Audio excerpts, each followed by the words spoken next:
Ermundi dari kelompok 4 dengan materi kenaikan titik didih. Oke, selamat menyaksikan.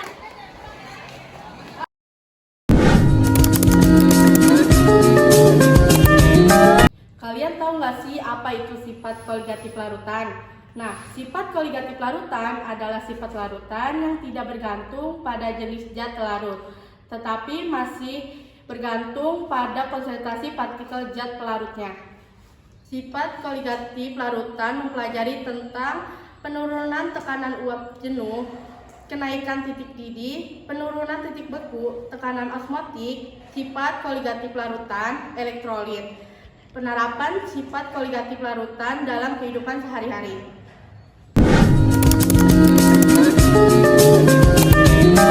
Nah, kali ini saya dan teman-teman saya akan menjelaskan apa itu titik didih. Titik didih adalah suhu pada saat tekanan uap jenuh suatu cairan sama dengan tekanan atmosfer di sekitarnya.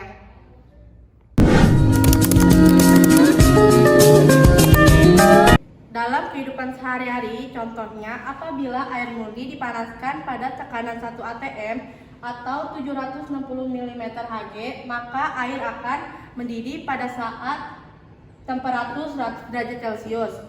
Selisih antara titik didih larutan dengan titik didih pelarut murni disebut kenaikan titik didih delta Td. Delta Td titik didih larutan min titik didih pelarut B. Rumusnya yaitu kenaikan titik didih larutan sama dengan titik didih larut min titik didih pelarut murni.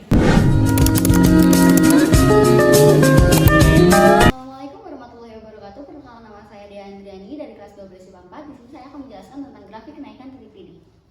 Grafik kenaikan titik didih itu bentuknya seperti ini, yang dimana pelarut murni ini menunjukkan bahwa ia adalah garis pelarut, yang berarti konsentrasinya 0. Maka titik didihnya lebih rendah dibandingkan pelarut tersebut. Jika satu pelarut dicampur dengan zat lain, maka menjadi larutan, maka titik didihnya menjadi lebih besar. Nah, semakin dia ke kanan, maka titik didihnya semakin besar dan konsentrasi larutannya juga semakin besar.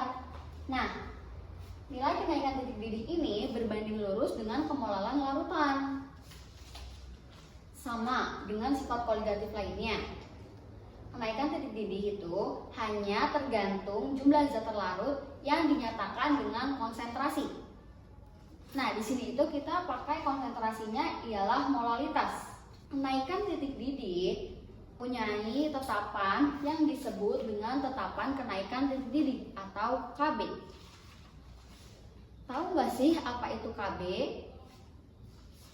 KB adalah besarnya kenaikan titik didih untuk 1 mol larutan. Setiap pelarut punya KB-nya masing-masing.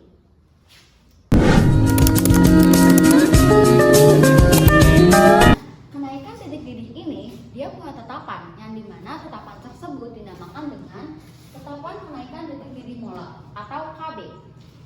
Nah, rumusnya itu kenaikan titik didih larutan adalah hasil kali antara tetapan kenaikan titik didih molar dengan molalitas larutan. Nah, yang dimana molalitas larutan ini rumusnya massa per mR atau massa per massa molekul relatif dikali dengan 1000 per P massa zat pelarut. Ini ya rumusnya. Untuk mencari molalitas larutan itu rumusnya seperti ini. Nah, selanjutnya akan ada soal yang akan dibahas oleh teman saya yaitu Nafisa Faristia Hafif. Kepadanya saya persilahkan.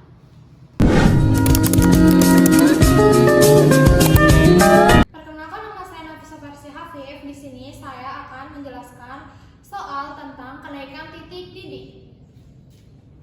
Nah, di sini ada soal jika 90,0 gram C6H12O6 yang tidak terionisasi dilarutkan dalam 255 gram H2O, berapakah titik didih larutan yang dihasilkan?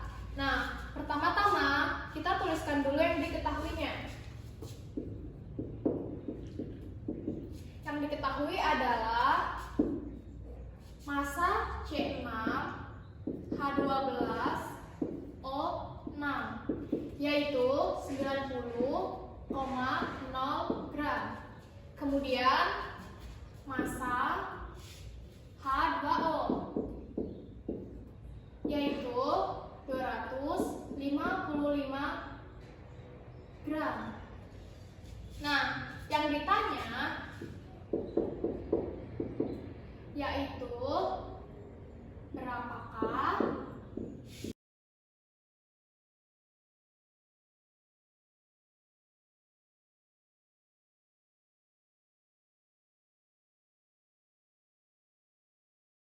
Nah, kemudian yang ditanyakan adalah berapakah titik didih larutan yang dihasilkan. Pertama-tama kita cari molalitasnya.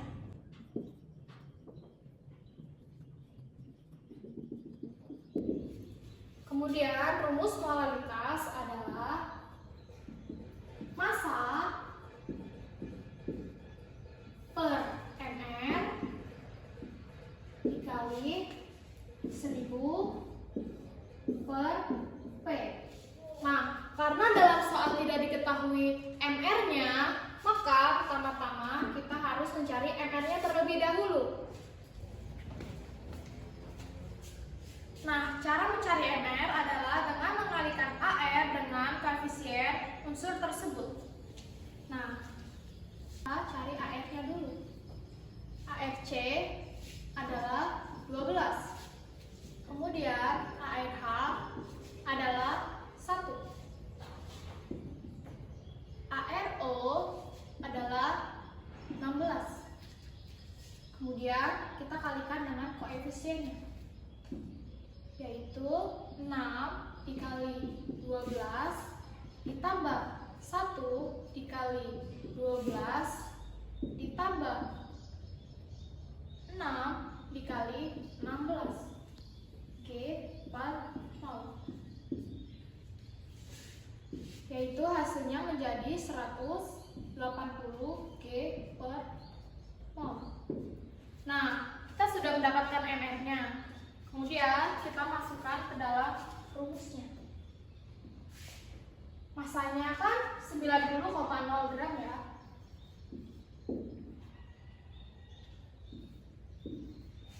Per MR-nya sudah diketahui yaitu 180 G per mol dikalikan dengan 1000 per larutnya adalah 255. Nah, ini kan bisa dicoret ya. Hasilnya menjadi 0,5 dikali 3,92. Nah, hasilnya adalah 1,96 M. Nah, karena kita sudah mengetahui nilai molalitasnya yaitu 1,96, sekarang kita mencari delta TB-nya. Nah, karena C6H12O6 ini adalah glukosa dan glukosa adalah larutan non-elektrolit, maka kita menggunakan rumus delta TB sama dengan KB dikali molalitas. Nah, KB air itu adalah 0,52 dan molalitasnya sudah diketahui yaitu 1,96. Bisa dicoret. Nah, hasil kali dari 0,52 dikali 1,96 yaitu 1,01 derajat Celcius. Kemudian kita mencari titik didih larutan, yaitu rumusnya TB sama dengan TD derajat ditambah delta TB. Nah, TD derajat itu nilainya adalah 100. Nah, delta TB-nya kan sudah diketahui, yaitu 1,01 derajat Celcius. Nah, jika ditambahkan hasilnya menjadi 101,01 derajat. Nah, jadi titik didih larutan yang dihasilkan yaitu 101,01 derajat Celcius. Sekian pembahasan soal dari saya.